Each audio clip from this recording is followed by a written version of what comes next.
آنے کی درخواست قبول فرمائی۔ آپ کی 12 کی 12 کتابیں اس وقت بھی میری میز پر موجود ہیں اور میں نے ان سے اس کیس میں بہت رہنمائی لی ہے۔ یہ فرمائیے کہ شرعی نقطہ نظر سے کیا ایک مسلمان لڑکی کا غیر مذہب میں نکاح جائز ہے؟ اہل کتاب میں جائز تو ہے، لیکن ایسا نہ ہو تو بہتر ہے۔ وضاحت فرمائیے گا۔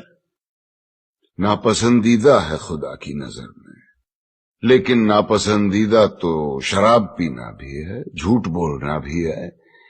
ہم شرابیوں کو یا جھوٹوں کو اسلام سے خارج تو نہیں کر دیتے۔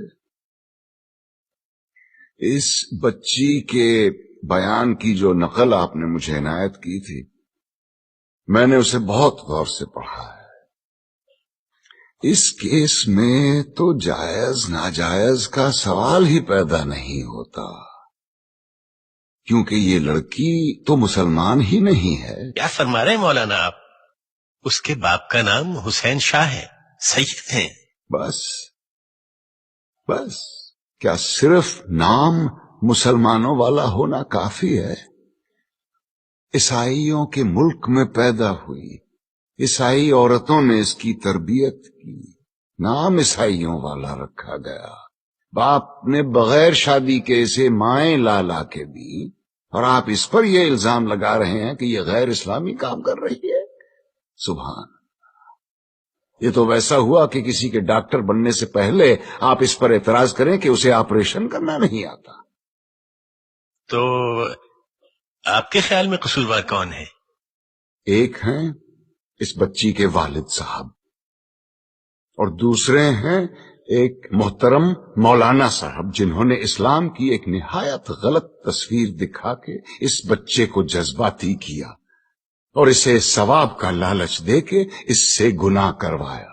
گویا آپ یہ کہہ رہے ہیں کہ ایک باپ اپنی بیٹی کی شادی اپنی مرضی سے نہیں کر سکتا؟ صرف اپنی مرضی سے ہرگز نہیں۔ اور اسلام ایک لڑکی کو اپنی مرضی سے شادی کرنے کی اجازت دیتا ہے؟ اجازت؟ حق ہے اس کا، پیدائشی حق۔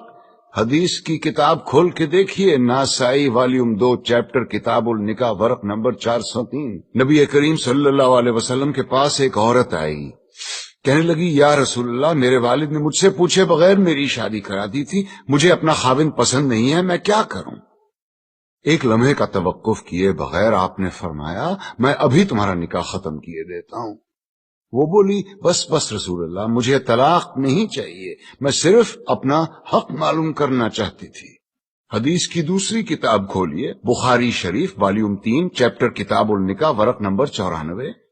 خنسا بنت خزام کہتی ہیں میرے والد نے مجھ سے پوچھے بغیر میری شادی کرا دی، مجھے خاوند پسند نہیں تھا، میں رسول اللہ کے پاس گئی، انہوں نے فوراً وہ نکاح منسوخ کروا دیا۔ لیکن مولانا آپ یہ کیوں اپریشیٹ نہیں کر رہے ہیں کہ حسین شاہ نے کس مقصد کے تحت اپنی بیٹی کی شادی کی تھی؟ اور مولانا طاہری نے تو سرمد کو، جو کہ ایک ناچنے گانے والا، جینز پہننے والا مغرب زدہ نوجوان تھا، اسے اسلامی حلیے میں ڈھال کر ایک عاشق رسول بنا دیا۔ حلیہ؟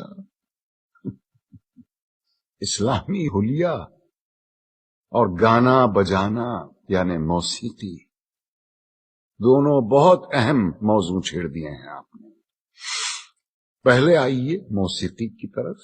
دلائل کا ایک انبار ہے میرے پاس موسیقی کے حق میں، لیکن میں صرف ایک دلیل دینا چاہتا ہوں جس کے بعد دوسری کوئی دلیل ہو ہی نہیں سکتی۔ آپ یہ بتائیے کہ آج تک دنیا میں پیغمبر کتنے اتارے گئے؟ جی 1,24,000۔ اور ان 1,24,000 میں سے کتابیں کتنوں پہ نازل ہوئیں؟ جی صرف 4 پر۔ گویا یہ تو طے ہو گیا کہ یہ 4 باقی 1,23,996 پیغمبروں سے زیادہ برگزیدہ ہیں۔ بے شک ان 4 کو اللہ نے معجزے عطا کیے۔ حضور کا سب سے بڑا معجزہ قرآن شریف، موسیٰ کو اس قابل بنایا کہ وہ لاٹھی سے دریا کے 2 ٹکڑے کر دے، عیسیٰ کو یہ طاقت دی کہ وہ مردے کو دوبارہ زندہ کر دے، اور داؤد کو کیا دیا؟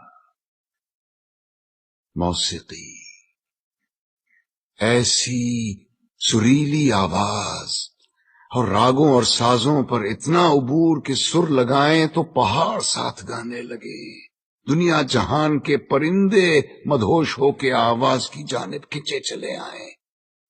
زبور اٹھا کے دیکھیے، یہ تک لکھا ہے کہ کن راگوں سے اور کن سازوں پہ گا کے حضرت داؤد الصلاۃ السلام نے خدا کی حمد و ثنا کی۔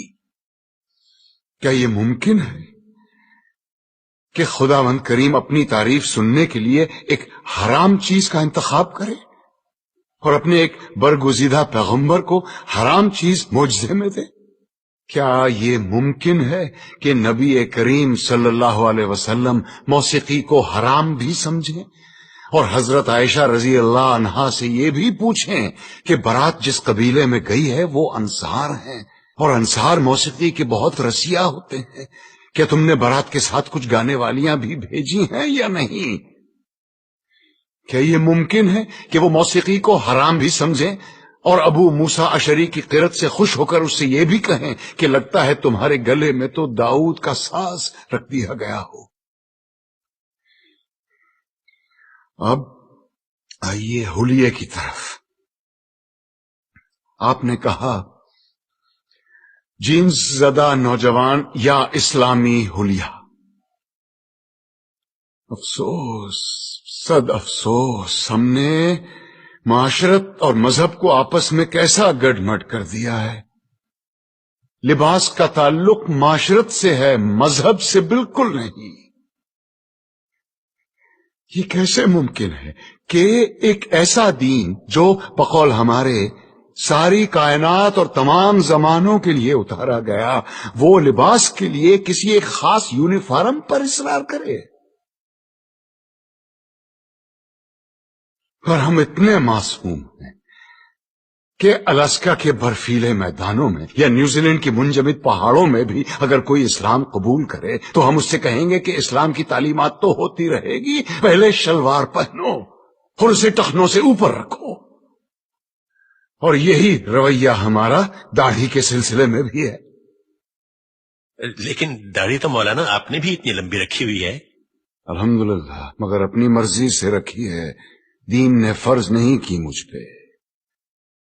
دین میں داڑھی ہے، داڑھی میں دین نہیں۔ سنت موقدہ ہے، رسول اللہ کی تھی، جو عاشق رسول ہے وہی داڑھی رکھتے ہیں۔ بالکل درست فرمایا آپ نے، لیکن داڑھی عشق کا آغاز نہیں، انتہا ہے بیٹے۔ عشق جب انتہا کو چھوتا ہے تو عاشق کا جی چاہتا ہے کہ وہ بھی دکھنے میں اپنے محبوب جیسا بن جائے۔ کیا خوب کہا ہے کسی پنجابی صوفی شاعر نے، سیونی مینو رانجھا آکھو ہیر نہ آکھو کوئی۔ کہیں ہم غلطی تو نہیں کر رہے ہیں کہ عاشق کا پہلا قدم عشق کی آخری سیڑھی پہ رکھوا رہے ہیں؟ کیا وجہ ہے بیٹے کہ اتنے لمبی لمبی داڑھیوں والے 3-3 4-4 حج کیے ہوئے حاجی صاحبان اسمگلنگ کرتے یا جھوٹ بولتے عام نظر آتے ہیں؟ وجہ یہ ہے کہ مجھ جیسے ناسمجھ عالم سارا زور داڑھی رکھنے اور شلوار پہننے پر ہی دیتے ہیں۔ کہیں ہم غلطی سے عاشق رسول کے بجائے عاشق ابو جہل تو نہیں پیدا کر رہے ہیں؟ کیونکہ داڑھی تو ابو جہل کے بھی تھی، لباس بھی وہی تھا جو رسول اللہ زیب تن فرماتے تھے۔ ترتیب الٹی ہے بیٹے، پہلے ظاہر نہیں، پہلے باطن کو ٹھیک کرو۔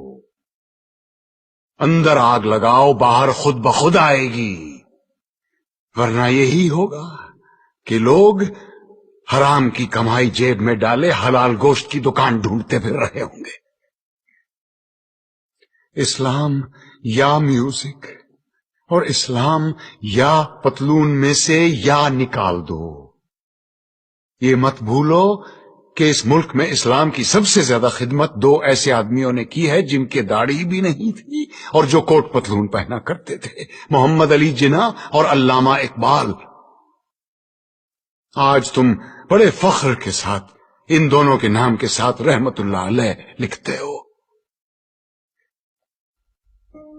مقدمے کا فیصلہ کل سنایا جائے گا۔ It's Daddy.